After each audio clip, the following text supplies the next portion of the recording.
All right, what's going on, y'all? In this video, I'm gonna put together 3 cigar box guitars from that lot of 10. I've already done the Emerson and the Sandbox. Those are hanging on the wall there and there. And so I have, let's see here. Yep, I got the Opus Forbidden coming up. So I still got to put the tuners on it, and I got to wire up the inside. I got the shade box ready to go together. Boom, same thing. And I got this Brickhouse. Brickhouse is gonna have this. It's gonna have a piezo and this equalizer in it. So, first things first, though. I said I would show you how I do the ghosting the pickup on this Forbidden. So I have put a pickup underneath the lid. It's right here in this area. You can see. Oh, come here. Yep, it's magnetized. There's the pickup right there. But before I show you what it looks like, I'm going to show you the tools that I used. You know, you got to use what you got. So let me show you that real quick, and then I will let you look at how I've got this thing inside the box. And then we're going to go about wiring these boxes up and getting them put together. All right, so here we go. Okay, so I made a little bit of a mess over here, got it cleaned up. Here's a piece of the lid and some of the inside. So I started out, I've got this router attachment on my little Dremel. It's a small area and I wanted to be able to hold this. Started out trying to use this. It wasn't working out like I wanted it to. I was just trying to grab too much material at one time, so it's not the Dremel's fault, more my fault, being impatient, I guess. So anyway, I got it lined out with that. Then I took an X-Acto knife, went around the edges and lined it out some more. And then I just resorted to using some chisels to kind of scrape the inside out. And I got it to where it's pretty close to flush with where the lid used to be. And so now we'll go take a look at the inside and I'll show you what it looks like. Okay, so this lid is 2 separate pieces. So basically I cut this back and then just cut it off because it was easier to do that than to try to deal with it. And then here's the pickup, ghosted in here. And if you kind of run a straight line over the top of it, you will, it's flush with where this lid used to be. One thing that I have had problems with or have noticed or whatever you want to call it with these hand wound pickups where the wires are exposed is that they can be kind of fragile, right? They come in these little ESD bags or whatnot, and if you get to moving them around too much and mess with them too much, sometimes you'll end up messing them up. So I am constantly checking this thing. I check it when I get it. All I do is just pull this wire right out of the bag. I leave the rest of it in there and I check it before I even pull it out of the bag. So luckily I'd ordered a couple of extras. I took this one, I checked it when I pulled it out of the bag. And then as I was trying to figure out how big this spot should be, I placed this in there a couple of times, and apparently doing that or something else, I don't know, but that's really all I did with it. It now doesn't, it reads open, so I don't know what's going on. So I did have an extra one. I've checked this one already probably about 10 times, and I'll probably check it another 10 times before I close this box up. But it's laid in here, it's hot glued. When you get these things, they have a little bar on the top here. That's the actual pickup. So you want that facing the string. So this piece like this is what's faced down into the box. And then you can use some hot glue or some, what is it, that E6000 or whatnot, to glue it in there. And it holds up just fine. So now I just need to wire this up. I had to cut a little recess for the volume pot, and I did try to make this piece land right in the forbidden. So when you end up putting the knob on here, it'll still look like the O. And I opted for a gold bridge. Really, I put a black one on here and I put a gold one on here, and I just like the way the gold one looks. And then the tuners are going to be gold tuners with some black accents. So there you go. I use a lot of painter's tape. So that's the other thing. When I laid this over, luckily this box here is hinged. So I took it off. I unscrewed it from the bottom. I put painter's tape all over the top of this so that I wouldn't scratch it as I was moving it around and hitting it with the chisel. So there you go. That's what I do to ghost these things in. If you have better ideas or other ways of doing that, please put them in the comments. But that's the way I do it. All right, so I'm gonna start getting this thing together.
All right.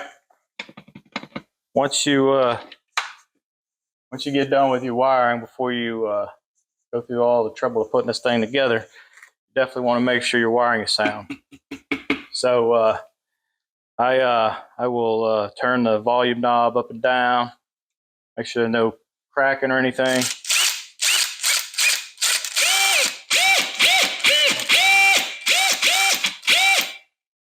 Make sure this is working right. So remember, this is a ghosted pickup. There you go. So it's right underneath the lid there. Let's see. Let's check this one. So same thing.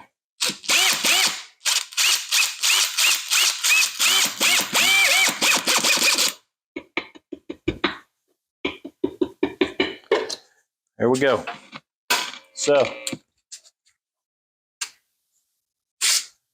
both of those are together, and now I'm ready to finish up the rest. So I know you saw me hooking leads to these two wires here, and so what I was doing was I was checking everything, because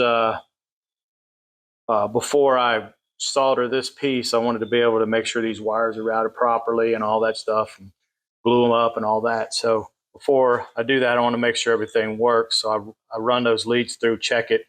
And then after all that's done, I run these leads out this hole here and solder up the jack. So that's what that is. So I just check it several times. So now that I've checked that, now it's a matter of I've got the fretboards all, or the necks all done. It's just I need to figure out where I'm gonna put my tuners at, and we are getting really close to having a finished product for these two. And I got the other one. I'll show that one here in a minute because it's just different. So I'm gonna do these two, and then I'll show that other one. All right, I don't think I've showed this in a while, so before I cut these holes in these two headstocks for these tuners, I just wanted to kind of review a little bit. These go in a specific way, a way on like these closed gear. These are closed gear locking tuners. A good way to remember is this this little screw hole here goes back towards the bridge. So what you have here is here's the post, and then here's the gear. And so the tension is going to be pulling on this post, and you want it pulling into the gear, not out of the gear. So if you put it around backwards, eventually that tension could potentially pull it away from the gear, and then you would have trouble tuning your instrument. So there's definitely a left and right, or top and bottom, however you want to look at it. So I always lay mine out, make sure that I know what I have, what I've picked out. So as you can see on this one, I got two tops and one bottom. And on this one, I've got two bottoms and one top. I mean, you could put three on the top, however you want to do it. But it's important to make sure you just put them in the right way. So these, just a different color tuner, but still the same. This good way to remember is the screw hole goes there. So you can see right here, this little piece. Yep, there's that's the gear, and then the post. So you want the post pulling into the gear. Very important. The other thing is, you can use templates or whatnot, but if you're freehanding or putting these things in, one of the things you want to be careful of is you don't want to put them so far in that you can't turn the tuner and adjust it. So you need to make sure if you're not using a template or whatnot that you're not putting them too far in or too close to the edge. So just a couple little tips. I'm gonna mark these out, get the holes punched in here, and then we'll get these things together. All right, here's a look at the Brickhouse. I know I called this a equalizer earlier. This is a preamp. So this preamp comes with a rod piezo that you put inside the neck. I'll pull this out of here and show you, but I've got it plugged into the box right now. So I'm gonna hook it up to the amp and test it, make sure everything's working. So this thing, in order for it to work, it's got a little compartment up here. You got to put a 9-volt battery in there. Turned all the way down. Turn the amp on.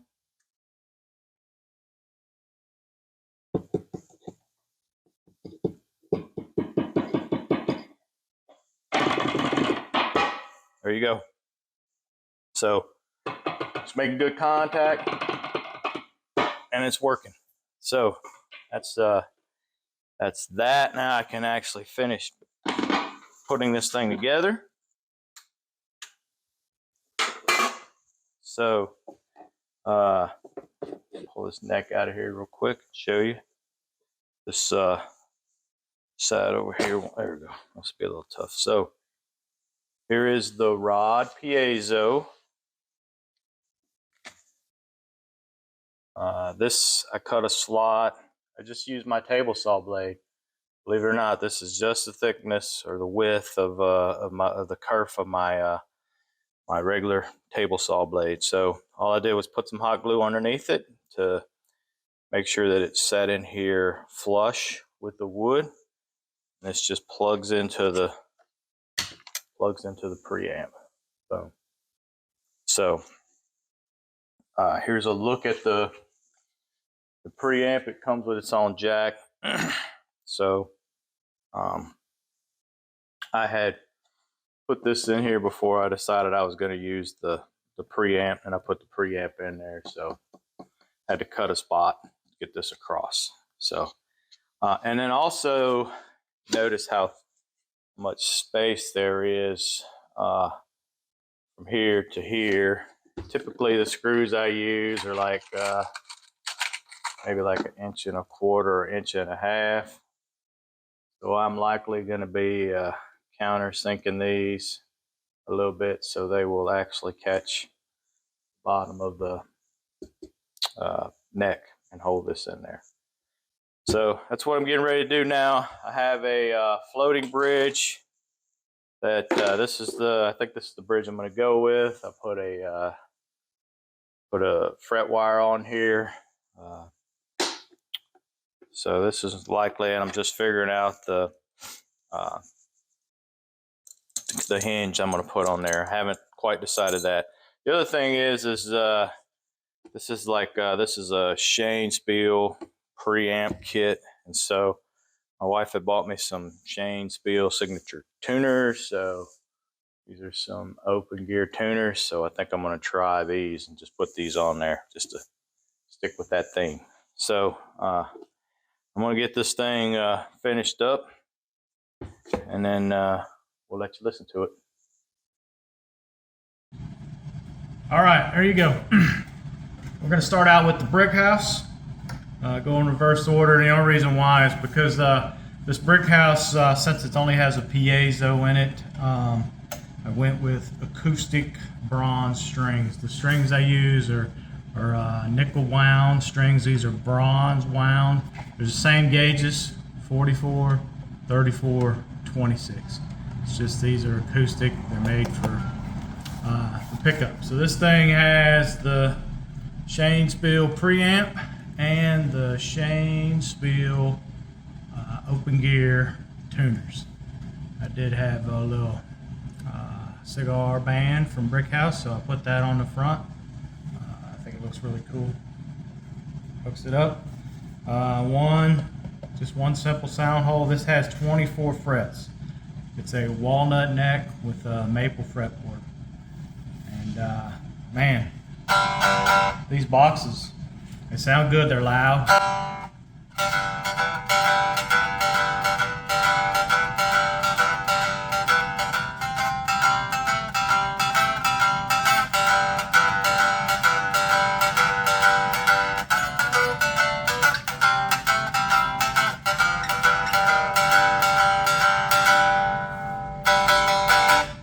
Really loud.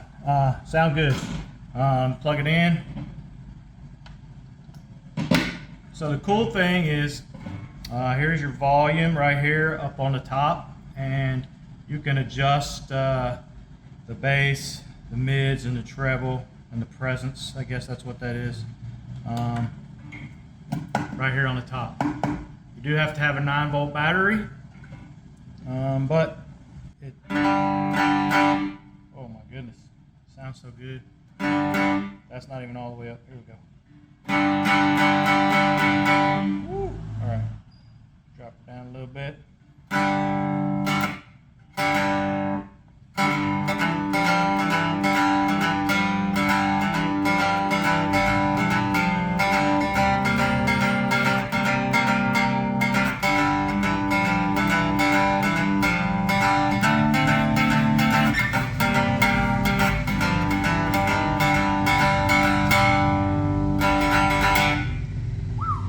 Yeah, I think it sounds good.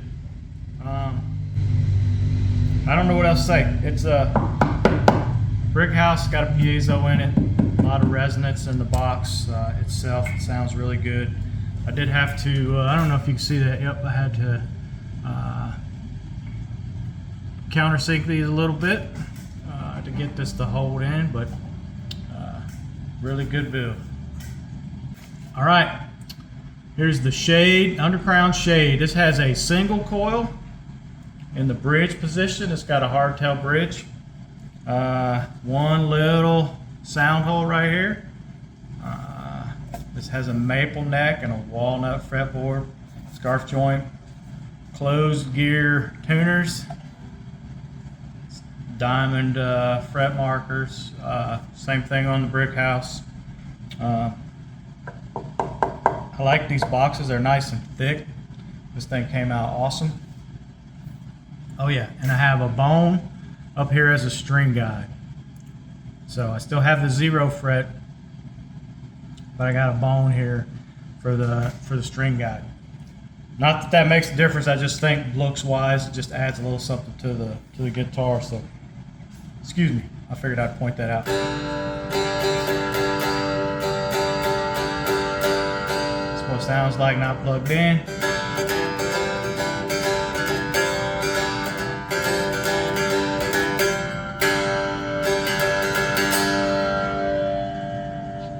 Sounds really awesome. All right, plug it in.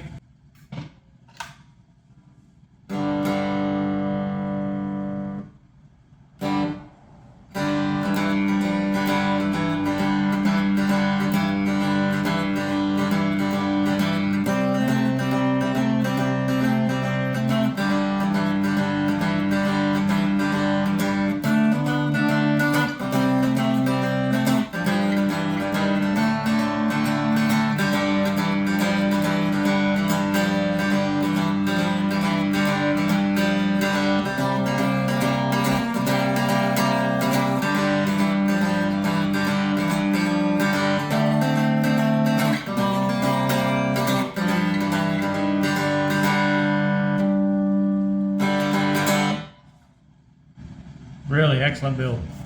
I went with the black bridge, but then the chrome or the silver pickup, just they kind of set each other off, and then nice black top hat looking volume knob. Really cool looking guitar. All right, there it is. That's the Opus Forbidden. This thing is nice looking. Just such a cool box.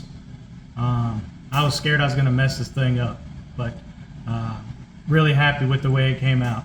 Got a gold hardtail bridge. I got the black volume knob in the O of the Forbidden. I got these gold washers down here. They kind of line up with the piping that's around the edge of it already. I had some red on there. I sent a picture to the guy at work and he's like, "What? Get that red out of there, man." So I put these on there and I think it really looks cool. This is awesome. This has a, you saw in there, it's got a humbucker ghosted underneath the lid. Picks it up really well. This thing is a maple neck with the rosewood fretboard. Still has the diamond markings on there. It's got gold closed gear tuners. I put some black washers up here just to kind of tie everything together. And this also has the bone string guide. I still use the 0 fret. It's just got the bone string guide. Something I've been wanting to put on a few giddies, so I finally decided to try it out on a couple. But it just looks wise is all it is. It's a string guide, so rather than putting a mark inside here or trying to file the 0 fret to keep the strings in place and keep it from moving too much, that's what this does. So here you go. This is there's no sound hole, so it's meant to be plugged in, but I mean, you could practice with it. You can hear it. Probably not gonna.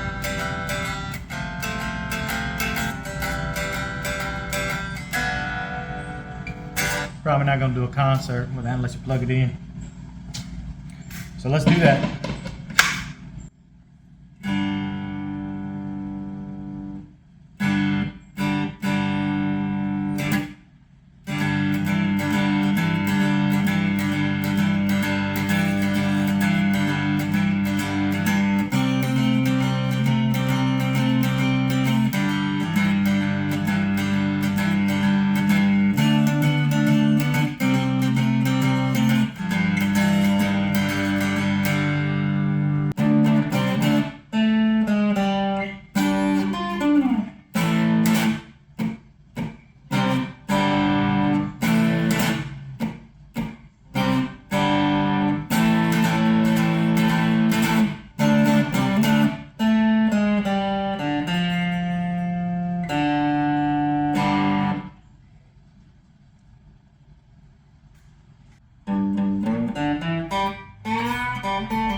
Opus.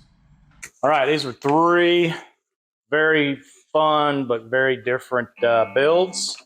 I think all of them came out great, and they all have their own unique sound to them.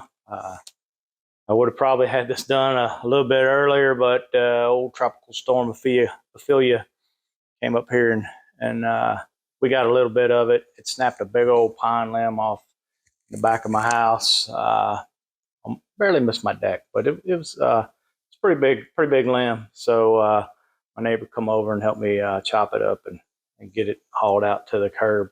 If it wasn't for that, I'd have probably had this video out a day or two earlier. But you know, that's what happens.